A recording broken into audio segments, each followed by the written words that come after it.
आज अखिल स्वामी बहुत ज़्यादा प्रसन्न हैं, बहुत ज़्यादा खुश हैं। बहुत दिन से मैं अवसाद में था, मानसिक तनाव में था कि मेरी भारत माता के साथ ये हो क्या रहा है। मेरे को ये परेशानी हो रही थी क्योंकि बचपन से मैंने भारत की एक ऐसी छवि देखी है,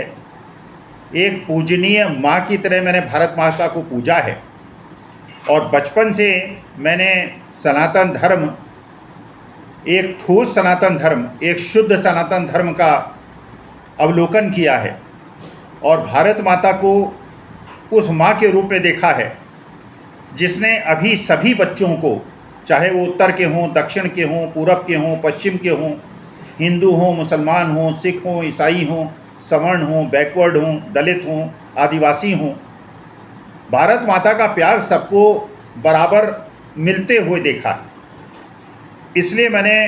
एक भारत माता के पुत्र के रूप में अपनी भारत माता को पूजा है। लेकिन जिस प्रकार की अवनति ये सनातन धर्म में कुछ धर्म विरोधी लोग ले आए हैं, जिस प्रकार से भारत माता को इन्होंने बदनाम किया है और भारत माता को कलंकित किया है और पूरे विश्व में हमारी खिल्ली उड़वाई है, और जिस प्रकार से इन्होंने ये संदेश दिया है कि भारत जो विश्व का न केवल सबसे बड़ा लोकतंत्र है बल्कि सबसे खूबसूरत लोकतंत्र है, उसके ऊपर इन्होंने कलंक लगाया है और पूरे विश्व को ये संदेश दिया है कि हम धर्मनिरपेक्ष नहीं रह गए,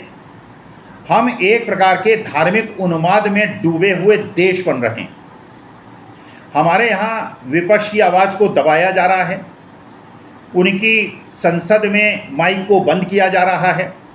झूठे अवमानना के केस लगाकर और अपने पक्ष में निर्णय करा के एक उभरते हुए देश के नेता की छवि को खराब किया जा रहा है, उसकी संसद की सदस्यता छीनी जा रही है, उसके मकान को छीना जा रहा है। तो एक प्रकार का तानाशाही तंत्र हिंदुस्तान में जो कायम हो गया था, आज मुझे बहुत ज़्यादा खुशी है कि माननीय सुप्रीम कोर्ट ने लोअर कोर्ट के,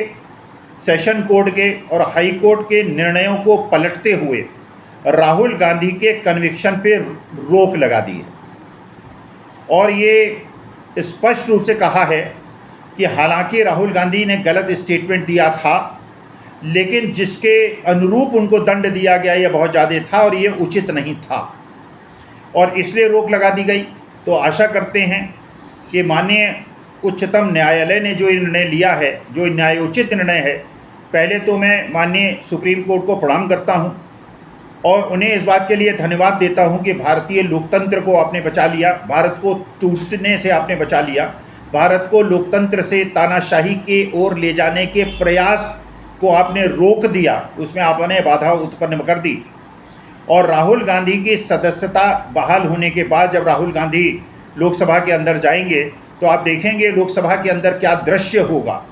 और पूरे भारतवर्ष के अंदर क्या दृश्य होगा, इसकी आप कल्पना कर सकते हैं।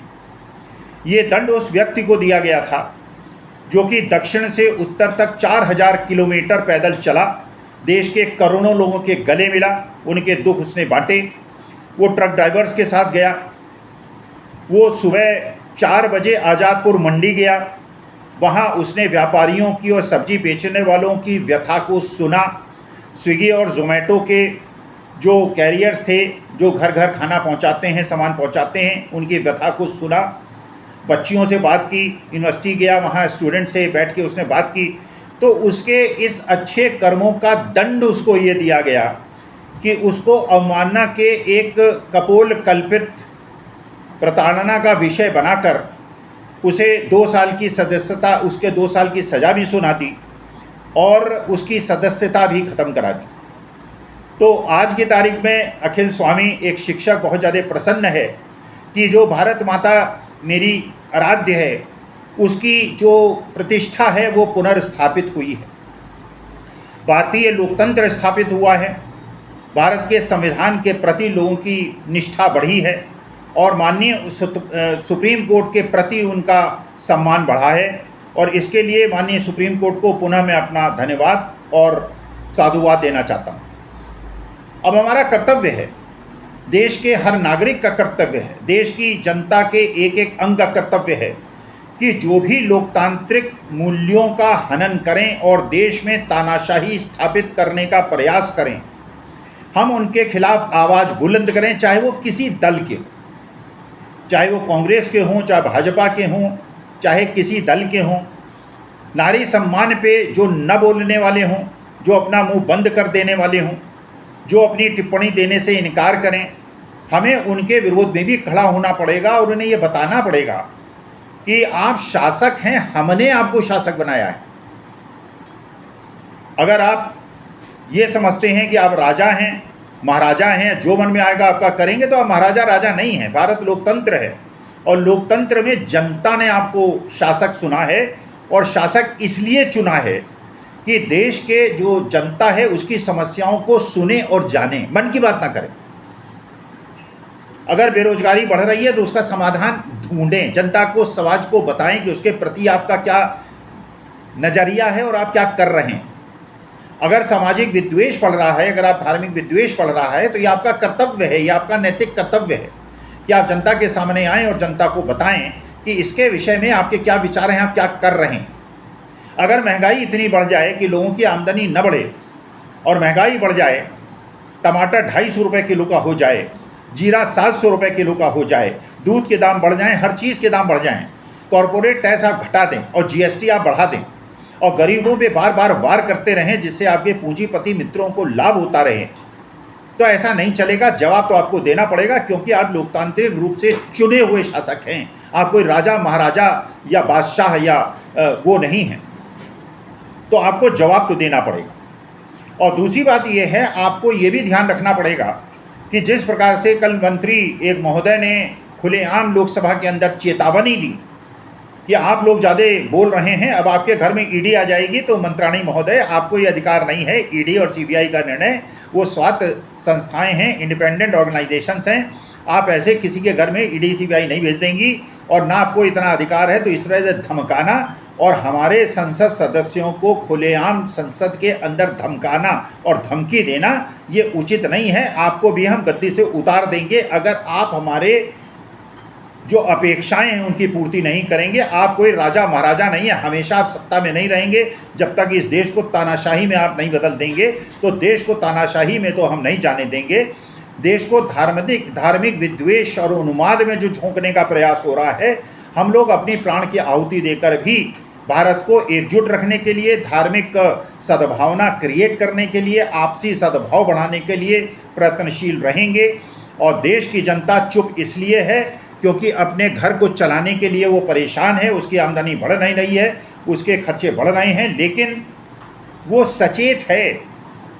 और उसने अपनी जो सचेतता है उसको दर्शाने के लिए कर्नाटका में आपको बता दिया है, दिल्ली एमसीडी इलेक्शन में बता दिया है, हिमाचल प्रदेश में बता दिया है, 5 विधानसभा चुनाव में आपको बता देगी और उसके बाद लोकसभा चुनाव में भी आपको बता देगी। इसलिए कृपा करके बहुत ज़्यादा अहंकार में ना आए, उन्माद में ना आए। सत्ता स्थायी नहीं होती है, 10 महीने के बाद आज सत्ता से बेदखल हो सकते हैं। अगर जनता की अपेक्षाओं की आप अनदेखी करेंगे तो आज जो माननीय सुप्रीम कोर्ट ने राहुल गांधी जी के निर्णय के बारे में निर्णय लिया है, उससे देश की जनता में एक हिम्मत बंधी है, क्योंकि राहुल गांधी ने कहा था डरो मत, और वो डरे नहीं। उनसे कहा गया, उनसे लोअर कोर्ट में भी कहा गया, हाई कोर्ट में भी कहा गया और सुप्रीम कोर्ट में भी कहा गया कि अगर आप माफ़ी मांग लेंगे तो केस यहीं ख़त्म हो जाएगा, आपकी लोकसभा की सदस्यता बहाल हो जाएगी। लेकिन उस व्यक्ति ने कहा मैंने कोई गलत काम नहीं किया है और मैं माफ़ी नहीं मांगूंगा। उसने चंद्रशेखर आज़ाद, सरदार भगत सिंह, अशफाक उल्लाह खां, राम प्रसाद बिस्मिल जैसे जो हमारे क्रांतिवीर थे उनका अनुसरण किया है। माफ़ी मांगने के बजाय उसने सत्य की लड़ाई लड़ने का प्रयास किया है और हम सबको ये संदेश दिया है कि डरो मत। लोकतंत्र में आप तानाशाही प्रवृत्ति नहीं दिखा सकते, आप मणिपुर में नहीं बोलते, आप जो हो रहा है पूरे देश में आप आग सुलगा रहे हैं, आग धीरे धीरे पूरे देश में जो आप फैला रहे हैं, हम उसको रोकेंगे, अपने जान की बाजी लगाकर रोकेंगे, क्योंकि भारत हमारी माता है और भारत माता की रक्षा करने के लिए और भारत की एकता अखंडता की रक्षा करने के लिए हम देश को नहीं टूटने देंगे, देश के लोकतंत्र को नहीं खत्म होने देंगे। हम लोग गैर राजनीतिक लोग हैं, हमें राजनीति से कोई लेना देना नहीं है, लेकिन हम देश की किसी प्रकार से टुकड़े टुकड़े करके, धार्मिक विद्वेष पैदा करके, अगर आप सोच रहे हैं कि चुनाव जीत जाएंगे, तो हम आपको चुनाव तभी जीतने देंगे जब आप सामाजिक सद्भाव पैदा करेंगे, धार्मिक विद्वेष को दूर करेंगे, भाई को भाई से नहीं लड़ाएंगे, 142 करोड़ लोगों को मिलजुल कर रहने की प्रेरणा देंगे। तो मैं आपको ये संदेश देना चाहता हूँ, ये चेतावनी देना चाहता हूँ, कृपा करके देश को तोड़ने और देश को विखंडित करने और टुकड़े टुकड़े करने का जो आपके व्हाट्सएप गैंग चल रहे हैं, आईटी सेल जो गलत गलत सूचनाएं दे रहा है और गलत गलत